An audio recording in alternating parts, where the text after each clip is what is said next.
What is up, everybody? It is Illogical Madness again here on the Illogical Show today, and we're going to be talking about something that has been resurfaced again. And I didn't really want to talk about this because I'm very uncomfortable talking about it, but a few of my friends who are out there in Cleveland, Ohio, who are old enough to go to bars, you get where I'm going with this. So, it was around Thanksgiving when Ricky Banks, or aka FaZe Banks on YouTube, whatever you want to call him, went to Cleveland, Ohio to meet his girlfriend's parents. You know, typical, whatever, boyfriend, girlfriend, meet my parents, whatever type shit. So he goes to Ohio, Cleveland, to meet his girlfriend's parents, like I said. And at this point, he, like he said, did not have an aggressive bone in his body. And what Barley House was trying to do, I'm gonna kind of fast forward a little bit here, is that they kept replaying that clip over and over again on live TV and everywhere, saying that he didn't have an aggressive bone in his body, and I feel him. Like he said in his video that we'll get into, he said that they took that out of context. That was before the incident, so.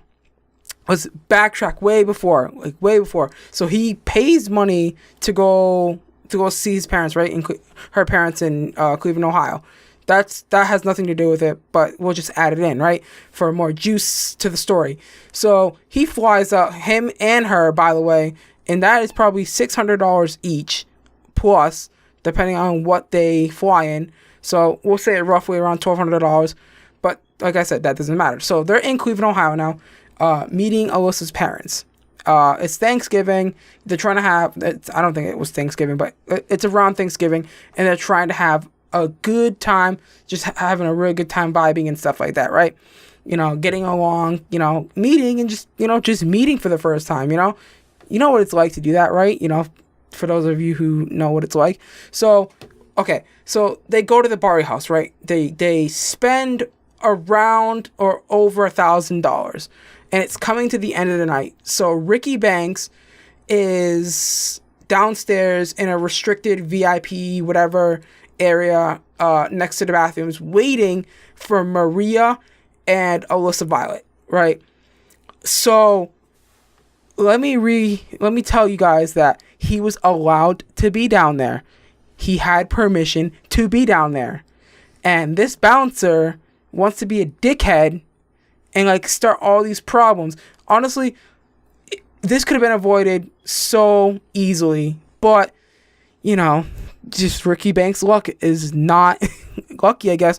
But so he's down there waiting for his girlfriend. You can see, if you guys have seen the security footage, he's on his phone outside the bathroom. So at first, they tried to push this narrative on local news, on live television, that he was in the female bathroom. When in the security footage, you can clearly see him standing outside on his phone, minding his own business, right? So now the bouncer, as they call him, walks up to him and was like, "Hey, you can't be down here." And I guess in some sort of aggressive tone. And he's like, no, I have permission to be down here and stuff like that. So they get into a little altercation. And once again, I'm going to say, the bouncer put his hands on Ricky Banks first. Now, you clearly don't see that in the security footage because they cut and manipulate the security footage to make Ricky Banks look bad and make him look like he's a liar, right? So that happens. They get into a little scuffle, right? And apparently, like Ricky said, he was dragged out and up the stairs. And one key important factor is, right? So there's the security footage, I can't talk today, god damn it. There's security cameras everywhere, right? So there's obviously one above the stairs. There's one in that little room that they were in. By the way, they never showed that security footage from that room. So they're like, oh, as you can see here, Ricky Banks has the bouncer in a headlock. No, I mean, I can't say what happened because I wasn't there, but I really do believe Ricky that he was dragged out of there because, for one, every time they show only the fucking camera that is on the fucking stair that you can't see shit on, right? They haven't released the security footage from that room where the altercation originally happened. So, apparently Ricky was dragged up the stairs and all that, handed to another bouncer, which he was calmly asked to leave. So, Ricky's, at this point, calmed down a little bit and leaves outside with the bouncer. Now, in the mix of this, he says his bracelet is missing, which cost over $700. So, apparently, that's what I heard. So, I don't think he argued about the bracelet. He was just like trying to find it or whatever. But I want to add one more thing. So, they were going to leave, but the girls had to pee again. So, they went back to the bar to go pee again. And that obviously happened before Ricky was dragged out and stuff like that. So, now, this is a main important part that I really want to emphasize. Now that they're outside, obviously they should have left. That would have been one way to avoid it. But another way to avoid this whole confrontation and all this from happening was if they didn't take it to social media. Now, as an influencer myself, like as a YouTuber and all that stuff, like if I'm going to have a problem, if I'm out with family and stuff at a bar or something, obviously I'm not old enough to go to a bar yet, but say if I was old enough to go to a bar, I would, like if I was having a hard time at that bar, I would just leave. I wouldn't bring my social media, like fans or anything to the situation, because that is just going to make it 100 times worse. You know what I'm saying? So the fact that he went on social media was, a mistake. All right. Same thing with Alissa. She should have just left. They should have went home, calmed down about it overnight, went to the police the next day. That's how it should have been handled the first time. But, at the heat of the moment, it was already bad. And like, I forgot to add one important it's not really important, but Ricky, obviously he's already outside at this point. So Alyssa's coming outside, and I just hit my mic. Sorry. Alissa was coming outside, and he sees that she has a scrape on her knee, and she got hurt. So now that reignites the heat, the fire, the anger in Ricky, and all that. And then they start recording outside, like, saying like, don't go to the Barley house. We had a bad experience and all that, whatever. I remember, like, I can recall the Snapchats because I saw the Snapchats, but I can't remember what they said. But I know Alissa was recording and stuff like that. Then when this Jabba the Hutt, ugly ass fucking bitch, comes up, she's recording in front of the Barley house and stuff, showing the Barley house and stuff. And this fucking ugly Jabba the Hutt ass looking bitch fucking goes up to Alissa and hits her with her phone. And like, it's like this, they start beating on her and shit. Like, and another thing too is like, I want to add in that the fact that the commentator who was commentating the security footage of the whole thing wasn't there. I want to add that. And also he was saying that the bouncer and security guard that was right there next to the girl who hit Alissa was trying to break it up. But clearly you can see in the security footage, he wasn't. So that happens, and then they push the narrative. So Ricky Banks is already mad. He's even more mad that this Jabba the Hutt looking ass bitch hits his girlfriend. And also that security guard, that guy is putting his hands on his girlfriend. So Ricky Banks grabs a water bottle and tosses it at the guy and says, "Don't put your hands on my girlfriend." Now, Barley House decides to twist the little story, manipulative piece of shit they are, and fucking says that was a glass bottle. But if you, or a glass cup, whatever the fuck they said, it's something glass, right? So if you go back and look at the security footage, if it was glass, it would have shattered. It would have shattered, right? Glass shatters when you throw something. When you throw glass hard, it shatters. Trust me. And when he threw the water bottle, it bounced off the guy and landed on the floor. It didn't shatter. And if the guy was hit by a glass bottle, he would probably be knocked out from where, the way that Ricky tossed it. It looked like it hit the guy somewhere near the temple, he would either be knocked out or his face would be cut. And you would see that in the security footage, right? But you don't. It's a water bottle that he tossed at the guy. So I'm going to fast forward about 20 minutes based on, the security footage and stuff like that. And the second altercation happens outside. And again, obviously, because, they're outside the bar. But I do want to add one more thing about that previous thing that I was talking about. How the girl, before the girl started hitting Alissa, the girl was taunting Alissa. That is a key important part. She was sticking the middle finger at her and stuff like that. You can see that in the security footage. So, anyways, fast forward 20 minutes. And I don't know what sparked this, but Alissa was still recording, doing her thing, doing her social media. The girl starts hitting her again. And then the guy starts putting his hands on her again. And Ricky Banks, for the second time, this time moving the girl out of the way, moving the guy's girlfriend out of the way, and starts wailing on his fucking face.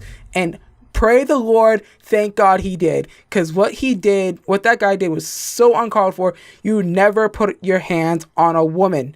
So, yeah, so that guy's girlfriend starts wailing on Alissa Violet again. And there is proof because, how are people going to say, this is not true, this is all a lie, when FaZe Banks literally posted a picture of her lip was cut, her eye was black and blue, obviously something fucking happened. How can you say that it's fake when Alyssa's got her fucking face bruised up, her face is swollen, her fucking lip is cut? How can you say that it's fake? How can you say that, FaZe Banks is lying in the situation? Because he's not. So I want to talk about a little bit about what that guy was doing to Alissa. So obviously he hit her, and then in the security footage, before you see FaZe Banks move the girl out the way, you can see the guy was choking her. He was literally choking her. He had his hands wrapped around Alyssa's neck. So that's when Ricky Banks jumped in and started wailing on the dude. I would too. Shit, if that was my girlfriend, my ass would be fucking fighting that dude. I would be fucking crushing his skull against the goddamn concrete. The hell? Don't touch my girlfriend. That's the bottom line. So after that, and I forgot to add in that the fact that Alyssa's mom was trying to figure out what's going on. Everybody was just heated at the moment. And I kind of see, now talking about it myself and putting myself in Ricky's position, it's making me angry because if that was my girlfriend, I would do the exact same shit. So now that I kind of explained everything that has happened at the Barley house, I want to kind of, this became a fight online. And the Yelp reviews for the Barley house are just fucked, which I find fucking amazing. All the Google reviews are fucked. What else? Just a lot of stuff happened, right?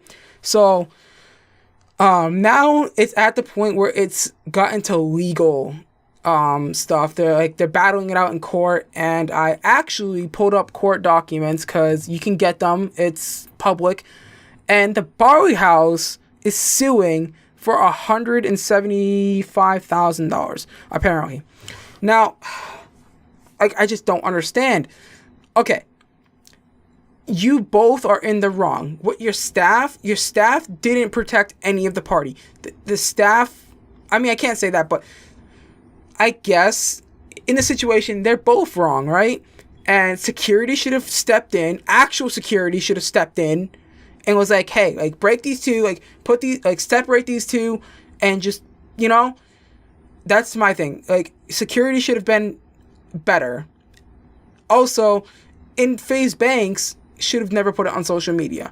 Because when FaZe Banks brought it to social media, his fans that really care about him, started attacking the Barley house, sending death threats, and all this other stuff. That is not necessary. It's not necessary to send death threats or anything to people, right? The fans shouldn't get involved. They should have let FaZe Banks handle it, and he should have just stayed off social media, period. But I guess at the heat of the moment, things happen, right? Shit, if it was me, I would have done it too, But things happen at the heat of the moment, and It's completely understandable. And the fact that FaZe Banks actually takes full responsibility for that, I have respect for the guy, right? I love Alissa. She's an awesome Viner, content creator, whatever the fuck she does. I respect them both.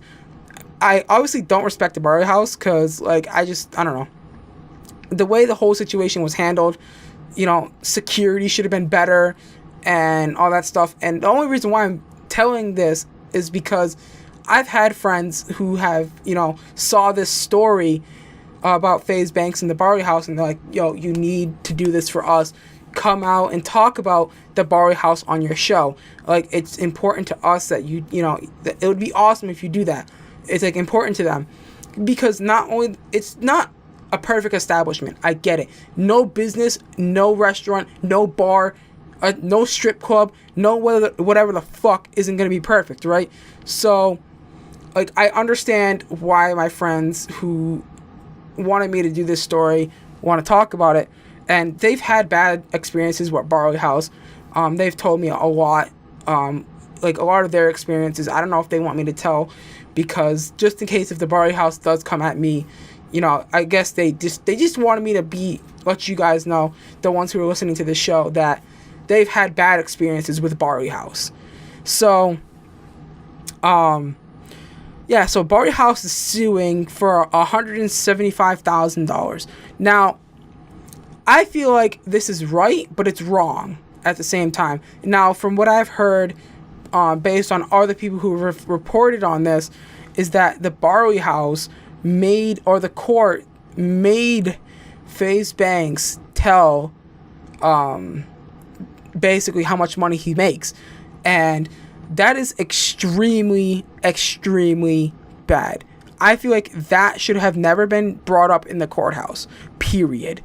Because, one, that is a breach of contract probably for FaZe Banks, because he's not supposed to tell how much he makes. So that's boom right there. That's a breach of contract for FaZe Banks. But I guess under a legal oblige, you probably could, that probably wouldn't break your contract. But basically, apparently he made $12,000 off one video. I don't know. I don't know the exact numbers. I don't know where I got them. I think I got them from Scares or something. I don't remember where the source came from, where I learned that from. But bottom line is, either way, the way I look at it is they both should have been more responsible in handling the situation, you know, keeping it off social media. And honestly, I feel like FaZe Banks can sue him back for slander. You know, the whole bathroom thing, because that wasn't true, you know. But yet again, he's already in enough mess, and he's already paid enough money. I don't think he really wants to go down that route. I mean, shit. Oh, by the way, I do need to talk about a few more things before we wrap up the show here. But I do want to talk about one more thing here, is that, so he basically, Barley House filed this thing. I forget what they call it. He said it in his video, but they filed this thing where he wasn't allowed to talk about the matter publicly. That right there pisses me off. First of all, the judge can't do that. That is a violation of freedom of speech. He should not be able to get that. That shouldn't be a thing. Like, why is that a thing? I just don't understand. Why the fuck is that a thing? Why can a courthouse, a judge, file this thing that people, or the people, the party that is involved, can't talk about it publicly or whatever? I guess that's more from mainstream like celebrities and social media influencers, but still, like, I feel like that's a violation of freedom of speech. Like, and then, okay, so he got that reversed, right? So he posted his video talking about the whole thing, and then the judge goes and says that it was in breach of what they settled for, and then the judge made him take down the video as the Barley House was bashing him. What the fuck, man? It's just a bunch of bullshit, man. Like, they're so fucking fucking that guy, FaZe Banks. I feel bad for him. Like, that's so fucking bad. I don't know. Anyways, but so, like, it's just a whole stupid situation. You know, if both parties handled it, like, perfectly, it would have been fine. You know, this wouldn't be happening right now. But, Yeah, so basically he's paid like a lot of money to go fly back out to Cleveland, Ohio, and then also, pay for lawyers and all that stuff. It's just, trust me, guys, you don't want to get into legal stuff, especially suing. It's just a lot of work and it's crazy, right? But yeah, that's everything. I do want to give my side of my opinion. It happens, right? But both parties should have been just taking it a lot more serious, kept it off the internet, kept it off social media, kept it off everywhere, handled it privately, and I just hope the best for FaZe Banks, but also the Barley House. I hope they can come to an agreement and settle this privately and just have it done and over with. It's stupid, honestly. As far as the bracelet, I don't know what happened with the bracelet thing, but I hope he gets his bracelet back. I mean, shit, if it was a $700 bracelet, dude, I don't know. I don't know what to tell you. But yeah, that's about it, guys. It was a hard topic for me to talk about. I honestly did not want to talk about it. It's such a crazy topic, and also I don't know. I feel like if I just talk about it and put it on my show, I can get in trouble, and it's just a lot of stuff I just don't want to deal with, right? So yeah, that's about it, guys. If you guys did enjoy this episode, I'd recommend you checking out any of the other episodes here on youtube.com/The Illogical Show or SoundCloud and SoundCloud.com/The Illogical Show. Make sure to hit that follow button. Also hit that subscribe button. We post shows every Wednesday at 3 p.m. Eastern. So yeah, I think that's about it. I hope you guys enjoyed, and I'll see you guys in the next show. Bye, everyone.